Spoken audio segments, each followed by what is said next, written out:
Good morning students. आज हम करेंगे आपकी काव्य बुक का पार्ट 3 देव। कवि देव के बारे में पढ़ेंगे और इसकी जो कवित्व और सवैये हैं उनके बारे में पढ़ेंगे। तो ये जो कवि देव हैं ये रीतिकाल के सर्वश्रेष्ठ कवि माने जाते थे। इनका पूरा नाम देवदत्त त्रिवेदी था। इनका जन्म 1673 ईस्वी में उत्तर प्रदेश के इटावा जिला में हुआ था। इनकी जो रचनाएं हैं वो 52 से 72 तक मानी जाती हैं। ये रीतिकाल के प्रसिद्ध कवि थे और जब ये रीतिकाल के कवि थे तो इनकी कविताओं में क्या मिलता है? दरबारों को आश्रयदाताओं का पूरा वो चित्रण मिलता है, जिसमें प्रेम, सौंदर्य, अलंकार आदि की भरपूर मात्रा से पाए गए हैं। तो स्टार्ट करते हैं। देखो, सबसे पहले है सवैया। पाइनी नुपुर मंजू बजे, कटे किंकनी को धुनी की मधुराई। सांवरे अंग लसे पटपीत, हिये हुलस बनमाल सुहाई। माथे किटिट बड़े दृग चंचल, मंद हसी मुखचंद जुनहाई। जय जग मंदिर दीपक सुंदर, श्री ब्रज दूल्हे देव सहाय। तो इसमें जो देव कवि हैं वो क्या कहना चाह रहे हैं? वो हैं जो श्री कृष्ण जी के मनोहर सौंदर्य का वर्णन करना चाहते हैं। वो कह रहे हैं पाइने नुपुर मंजू बजी। पाइने, पहले हम इनके अर्थों के जो डिफिकल्ट वर्ड है उनके अर्थ कर लेते हैं। देखो, पाइने पाँव, मंजू सुंदर, नुपुर जो पैर में पाजेब हम पहनते हैं उसको बोलते हैं। किंकनी जो कमर में पहनने वाला एक आभूषण होता है ना, जिसको कमरबद्ध भी कहा जाता है, उसको बोलते हैं किंकनी। धुनी धुन। लसेपट पीत मतलब पीले वस्त्र सुशोभित होना। हुल से खुश होना। किरीट मुकुट। मुखचंद, मुख है जो मुखचंद चांद जैसा। जुहाई जुनहाई चांदनी। जग मंदिर दीपक जो संसार रूपी मंदिर, संसार को मंदिर रूपी कहा गया है। ठीक है, तो आगे करते हैं। पाइनी नुपुर मंजू बजे की जो श्री कृष्ण के उनके मनोहर चित्रण का वर्णन किया गया है और उसमें बता रहे हैं कि श्री कृष्ण के जो पैरों में पाजे पहनी हुई है, पायल पहनी हुई है, वो बड़ी सुंदर लग रही है।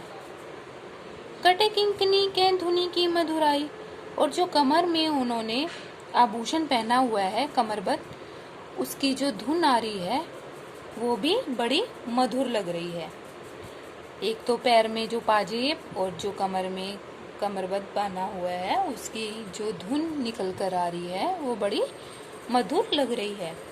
सांवरे अंग लसे पटपीत, तो श्री कृष्ण के पैरों जो उन्होंने पीले वस्त्र पहने हुए हैं।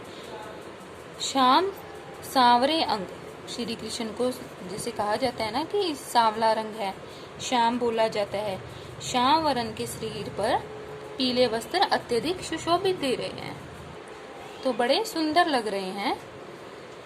हिये हुल से बनमाल सुहाई, तो उन्होंने जो हुल से बलमाल मतलब जो उन्होंने गले में वैजंती माला पहनी हुई है वो भी बहुत ही अति सुंदर लग रही है। माथे किरीट बड़े, उनके माथे पर मुकुट है। दृग चंचल, जो उनकी आंखें हैं बड़ी चंचल हैं। मंद हसी मुखचंद जुनहाई, और जो उनकी मंद मंद हंसी है कृष्ण भगवान जी की, वो बड़ी चंद्र के समान उनकी चांदनी जैसी लग रही है। जय जग मंदिर दीपक सुंदर, अंत में कवि कहना चाह रहे हैं कि जिस प्रकार मंदिर में दीपक जगने से कितना सुंदर लगता है मंदिर, उसी तरह ये जो संसार रूपी मंदिर है, संसार को मंदिर बोला गया है, उसमें श्री कृष्ण श्री ब्रज दूल्हे देव सहाय, तो उसमें जो श्री कृष्ण बहुत ही शोभामान हो रहे हैं। ब्रज दूल्हे मतलब श्री कृष्ण को बोला गया है, तो वो बहुत ही अच्छे लग रहे हैं। उसी प्रकार जिस प्रकार संसार रूपी मंदिर में ब्रज दूल्हा श्री कृष्ण शोभायान हो रहे हैं। ठीक है, तो नेक्स्ट करते हैं, आगे है आपका कवित्व। देखो,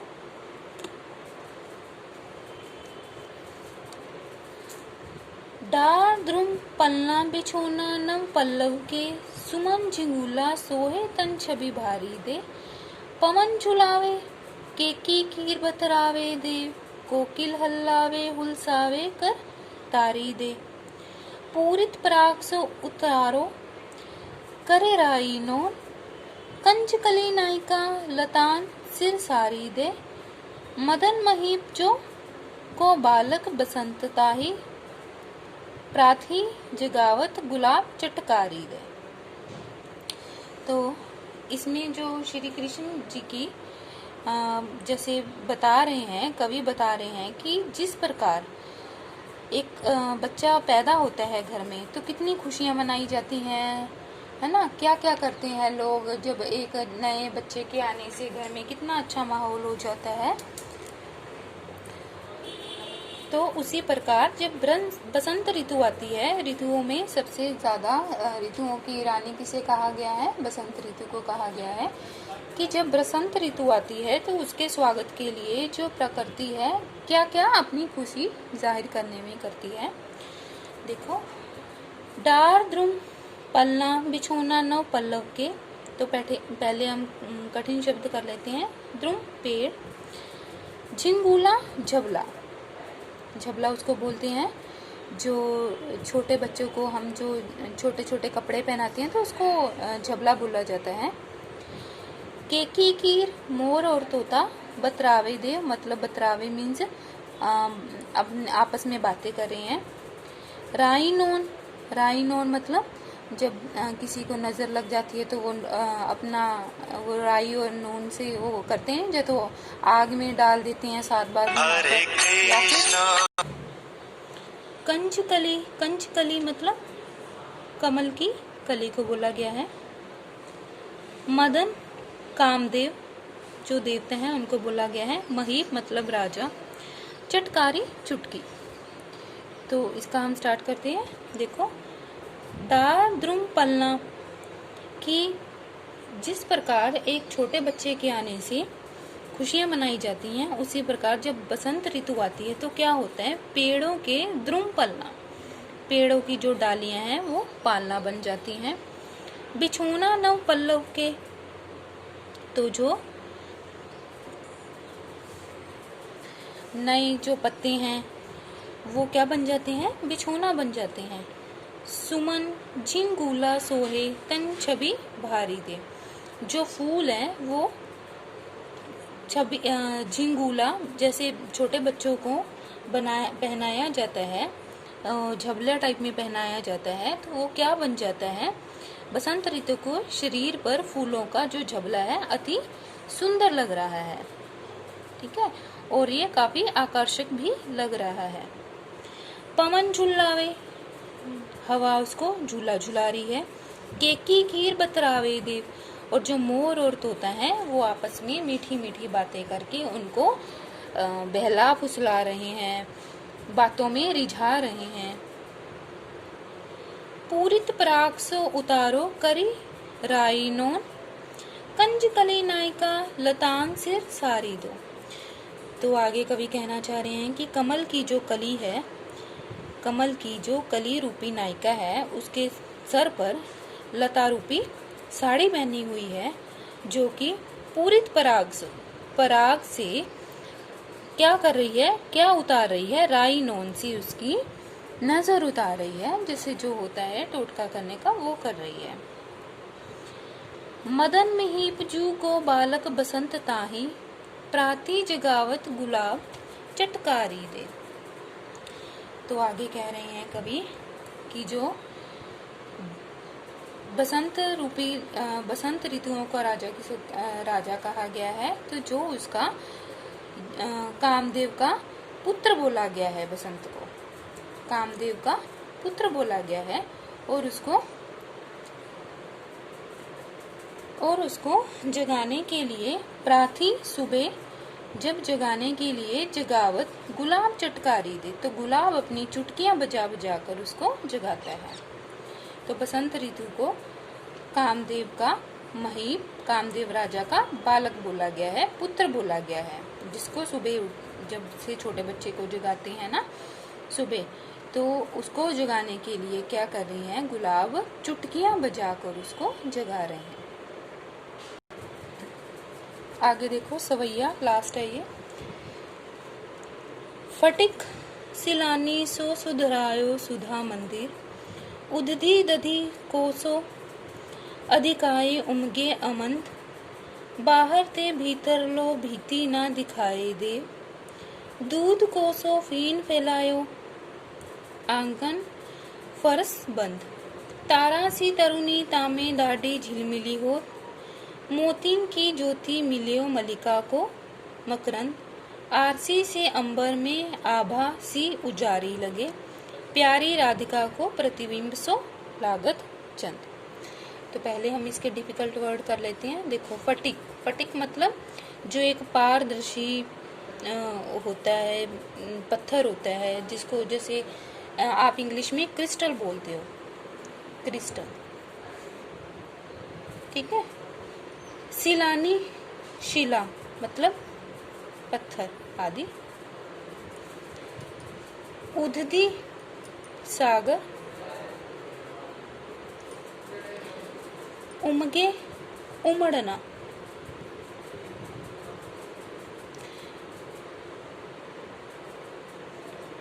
फेन झाग,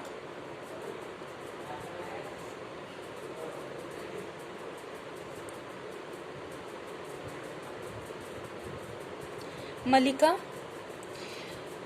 जो एक फूलों के रस फूलों के तरह ही होता है, जो इसको एक पुष्प ही होता है, ये एक तरह का फूल ही माना जाता है।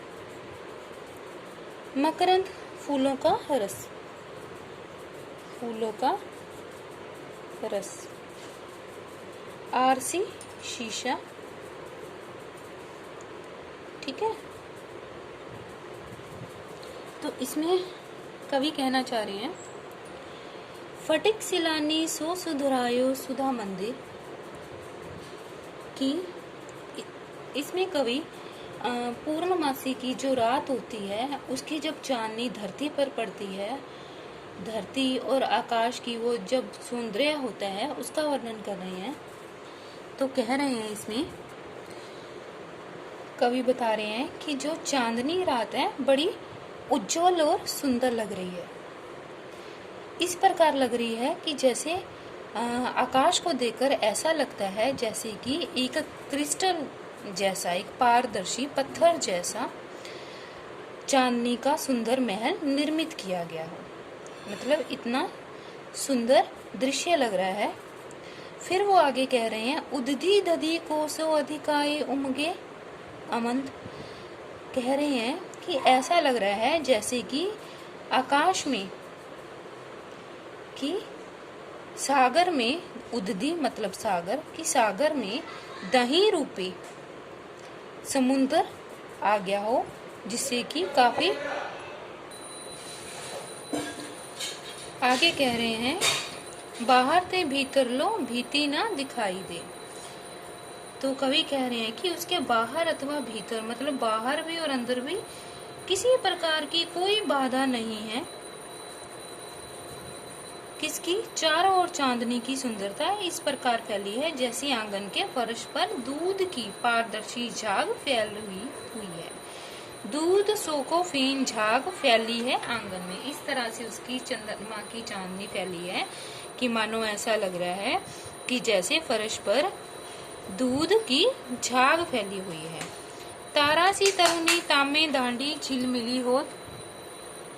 आगे कह रहे हैं तारा सी तरुणी तामे धाडी झिलमिली होत। मतलब कि तारा सी तरुणी कि तारों से भरी हुई रात इस प्रकार लग रही है, झिलमिला रही है, जैसे कि किसी युवती ने तारे रूपी जड़ित वस्त्र पहन रखे हों और खड़ी है, ऐसे लग रही है। मोतिन की ज्योति मिलियो मलिका को मकसंद। मतलब आगे कह रहे हैं कवि कि मोतियों की माला से निकलने वाली जो चमक है वो फूलों के रस के समान मनमोहक लग रही है। मोतिन सी ज्योति मिलियो मलिका को मकरंद। आरसी से अंबर में आभा सी उजारी लगे। आरसी मतलब शीशा की आकाश है जो दर्पण के समान, शीशे के समान स्वच्छ तथा उज्जवल दिखाई दे रहा है। उसमें सुशोभित राधिका प्रकाश के समूह के समान उज्जवल लग रही है। तो इसमें जो राधिका है, प्यारी राधिका को प्रतिबंध सो लागे जन। इसमें राधिका को राधिका से करा गया है, अलंकार करा गया है। राधिका प्रकाश के समूह के समान उज्जवल लग रही है और चंद्रमा तो उसकी परछाई सी जान पड़ रहा है।